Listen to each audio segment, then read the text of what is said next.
Right now, I'm in the middle this summer of working on a book project, and the book project is about why states outsource security to the market.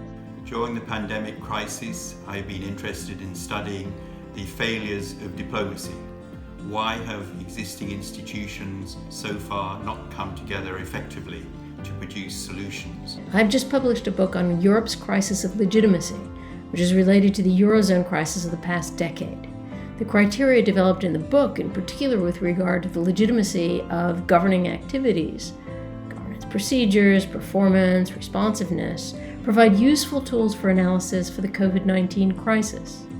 The COVID shock, interestingly, was also a financial shock to this system.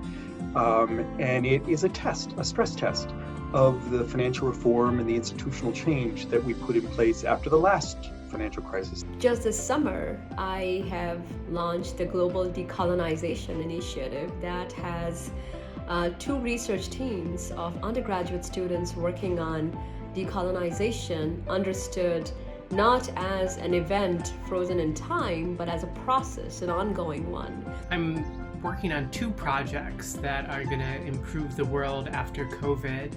The first is to understand social movements during the pandemic, and particularly how social movements have evolved. The other project that I'm working on that I'm excited about, and this is a long-term book project, is trying to understand how liberalism travels and understand best practices for spreading the liberal tradition.